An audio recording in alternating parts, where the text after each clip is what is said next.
Hello students, आज हम लोग बात करेंगे series parallel combination of resistances की। तो देखिए, इसमें क्या होता है कि सबसे पहले तो रेजिस्टेंस क्या होता है ये हमें समझना पड़ेगा, उसके बाद हम कॉम्बिनेशन की बात करते हैं। तो रेजिस्टेंस क्या होता है इसको समझने के लिए हमें ओम्स लॉ, ओम्स लॉ ये क्लियर होना चाहिए।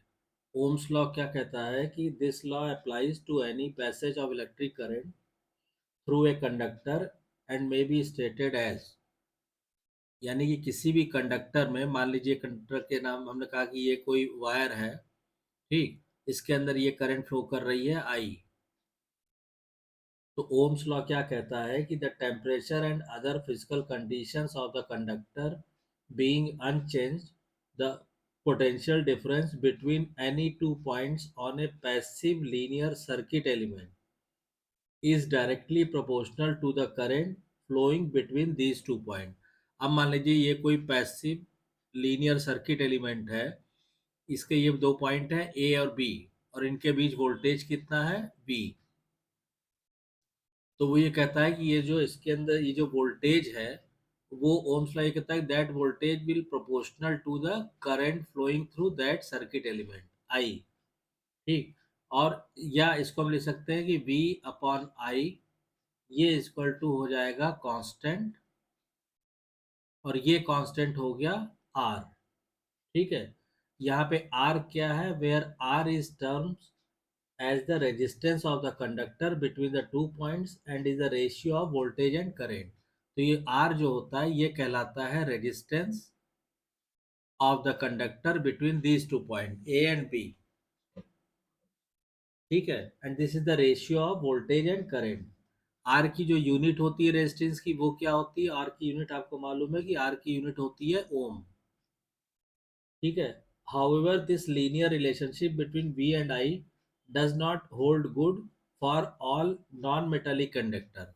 तो हालांकि ये जो V upon I is equal to R है, ये नॉन मेटेलिक कंडक्टर में होल्ड नहीं करता है, ये ध्यान रखिएगा।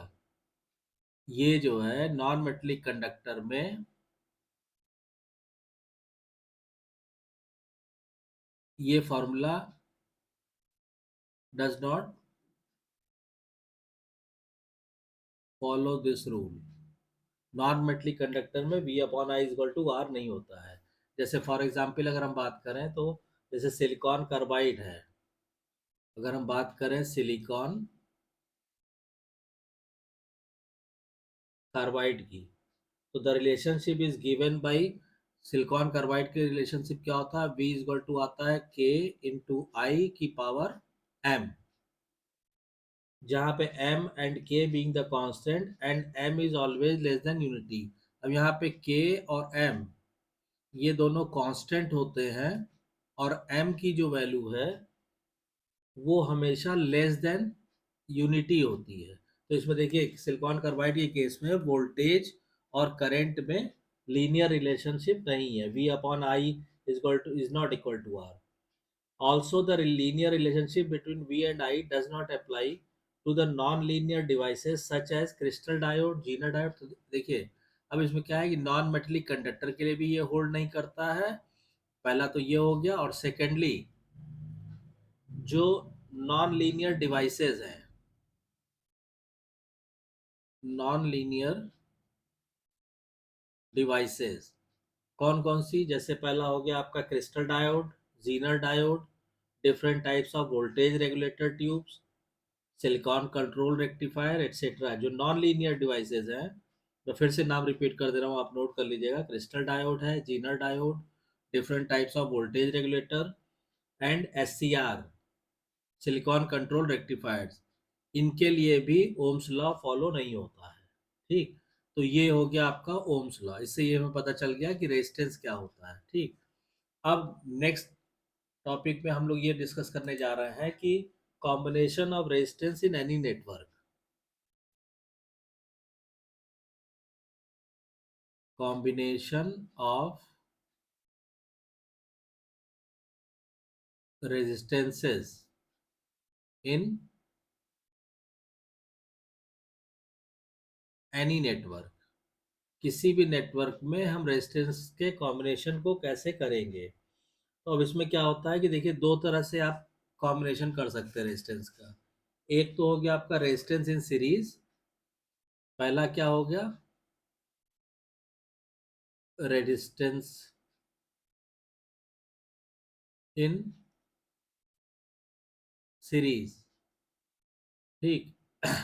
रेजिस्टेंस इन सीरीज का मतलब क्या होता है कि इसमें कई रेजिस्टेंस एंड टू एंड जुड़े होते हैं। जैसे मान लीजिए हमने कहा कि सपोज कीजिए एक रेजिस्टेंस ये हो गया R1, फिर इसी से ये दूसरा जुड़ा हुआ है R2, फिर इसी से ये तीसरा जुड़ा हुआ है R3, और फिर इसी से ये चौथा जुड़ा हुआ है R4। इस तरह कई रेजिस्टेंस यानी R1, R2, R3, R4 ये इस तरह जुड़े हुए हैं। अब इसमें क्या होता है, और इन सबको इकट्ठे हमने एक बैटरी से जोड़ दिया है, मतलब इसके अंदर एक करंट बह रही है I और बैटरी है V। अब इसमें क्या होगा कि सीरीज सर्किट में देखिए सेम करंट सब में जाएगी, यही करंट कहीं बढ़ तो रही नहीं है।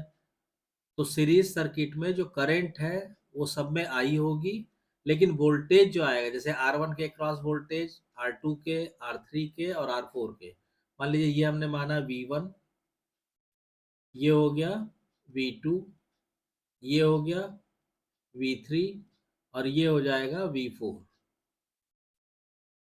ठीक है। तो अब इसमें क्या होगा कि जब रेजिस्टेंस सीरीज में होंगे तो आपको एक तो चीज ये आ जाएगी कि साहब V बराबर सीधा सीधा हमें दिख रहा है V1 plus V2 plus V3 plus V4। पहली चीज तो ये हो गई। दूसरी चीज क्या है कि V1 क्या होगा, सब में बहने वाली ये जो I करंट आ रही है यही करंट इसके अंदर जा रही है, सब में I जा रही है। तो V1 क्या हो जाएगा IR1 plus IR2 plus IR3 plus IR4, ये आएगा। अगर हम I कॉमन ले लें तो ये आएगा R1 plus R2 plus R3 plus R4, ये इक्वल टू V हो जाएगा। यानी अगर हम V अपॉन I लें तो ये आ जाएगा आपका V upon I is equal to R, where R is equal to R1 plus R2 plus R3 plus R4। ठीक है। तो इसका मतलब क्या हुआ कि एक तरह से ये R क्या है, R हो गया equivalent resistance, equivalent resistance of the resistances in series. तो R1 प्लस, यानी कि जब रेजिस्टेंस सीरीज में जुड़ेंगे तो हम उनको ऐड कर देंगे। ठीक। अगर इसको हम मान लीजिए, ये तो हो गया रेजिस्टेंस। ठीक। अब हमें मालूम है कि कंडक्टेंस क्या होता है, कंडक्टेंस होता है G is equal to 1/R होता है। तो अगर आपको कंडक्टेंस निकालना है तो इन्हीं दो इक्वेशन से आप निकालेंगे, इन दोनों इक्वेशन से। तो क्या आएगा आपका IR इज इक्वल टू आ जाएगा IR1 plus IR2 plus IR3 plus IR4, ये आ जाएगा। इसको अगर हम डिवाइड कर दें I से तो ये रह जाएगा R equal to R1 plus R2 plus R3 plus R4, ये आएगा। R को हम क्या लिख सकते हैं, 1/G is equal to 1/G1 plus 1/G2 plus 1/G3 plus 1/G4। तो अगर आपको इक्विवेलेंट कंडक्टेंस निकालना है तो वो आप इस तरह निकाल सकते हैं। 1/G की वैल्यू ऐसे निकल आएगी, फिर उसको आप उल्टा कर लीजिएगा, G निकल आएगा। तो जब रेजिस्टेंस सीरीज में कनेक्ट होते हैं तो ये सीन बनता है कि उनका जो इक्विवेलेंट रेजिस्टेंस होता है वो डायरेक्टली आप ऐड कर दीजिए उनको, सब में करंट सेम बहती है और सबके अक्रॉस वोल्टेज अलग अलग होता है। ठीक। ये हो गया रेजिस्टेंस इन सीरीज। अब आ जाइए रेजिस्टेंस इन पैरेलल। ठीक है। अब जो सेकेंड केस है वो है रेजिस्टेंसेस इन पैरेलल। अगर रेजिस्टेंस जो है पैरेलल में जुड़े हुए हैं। पैरेलल में मतलब कि मान लीजिए हमने कहा एक रेजिस्टेंस ये है R1, दूसरा ये है R2, तीसरा ये है R3, चौथा ये है R4। तो this is R1, R2, R3 और R4। अब इनको क्या करेंगे, ये आपस में इस तरह जुड़े हुए हैं, ठीक। और इन सबको कंबाइंड रूप से हमने बाहर एक बैटरी से जोड़ा हुआ है इस तरह। ये हो गया V, और इसमें फ्लो करने वाली हो गई करंट I।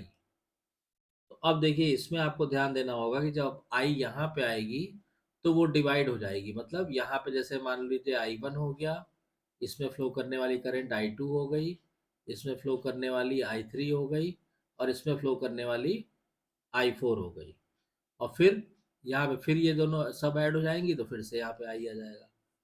अब इसमें क्या होगा कि सीधा सीधा पैरेलल कॉम्बिनेशन में आप देखिए कि जो वोल्टेज ड्रॉप होगा R1 के क्रॉस, चाहे R2 के क्रॉस, चाहे R3 के क्रॉस, चाहे R4 के क्रॉस, सबके क्रॉस यही वोल्टेज V होगा।